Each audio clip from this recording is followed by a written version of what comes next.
The Bridge of Sighs by Thomas Hood. One more unfortunate, weary of breath, rashly importunate, gone to her death. Take her up tenderly, lift her with care, fashion so slenderly young and so fair. Look at her garments clinging like cerements, whilst the wave constantly drips from her clothing. Take her up instantly loving, not loathing. Touch her not scornfully. Think of her mournfully, gently and humanly. Not of the stains of her. All that remains of her now is pure womanly. Make no deep scrutiny into her mutiny, rash and undutiful.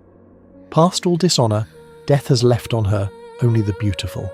Still, for all slips of hers, one of Eve's family.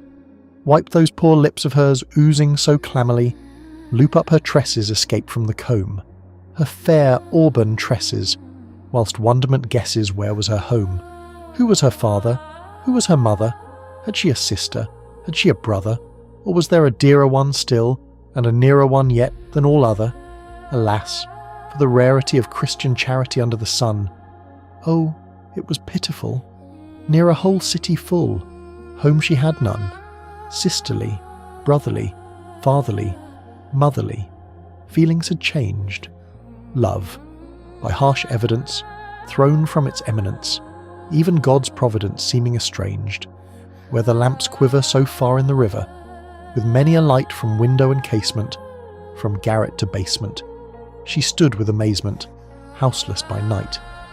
The bleak wind of March made her tremble and shiver, but not the dark arch, or the black flowing river, mad from life's history, glad to death's mystery, swift to be hurled, anywhere, anywhere, out of the world.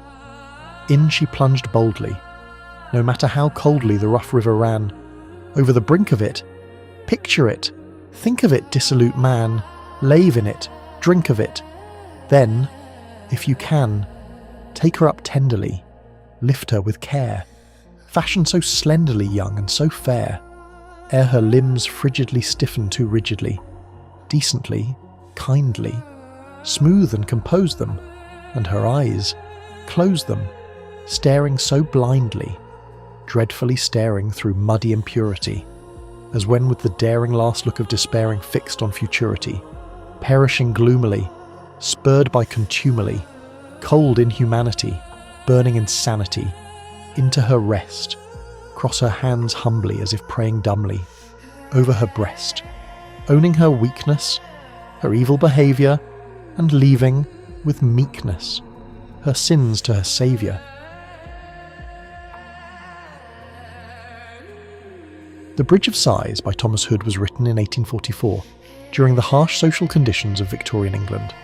At the time, women who became poor, homeless, or pregnant outside of marriage were often completely abandoned by society. They were called fallen women, and many were rejected by their families, churches, and communities. Without support or shelter, some desperate women ended their lives by jumping into the River Thames. This poem was inspired by those tragedies.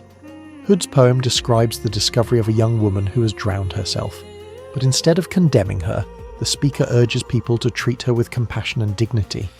He asks the reader not to judge her past, but to remember that she was still young, human, and deserving of kindness. One of the most powerful lines in the poem says, "All that remains of her now is pure womanly." In other words, whatever mistakes she made in life no longer matter. In death, she's simply a human being who suffered. The poem also quietly criticises society itself, when Hood writes, "Alas, for the rarity of Christian charity under the sun." He's pointing out the hypocrisy of a society that claimed to be moral and religious, yet allowed vulnerable people to suffer alone. In the end, The Bridge of Sighs is not really about a single woman. It is about compassion, judgment, and the cost of a society that refuses to help those who are most vulnerable. That message is what made the poem so powerful and so controversial when it was first published. Even today, the poem asks us the same quiet question. How easily do we judge before we choose to show kindness? If you enjoyed this reading and would like to hear more classic poetry brought to life, feel free to subscribe and join us here on the channel. We share new poems regularly, along with the stories and history behind them. You can also find us on TikTok and Facebook under Nocturne Poetry, where we share shorter readings and additional poetry content. Thank you for listening.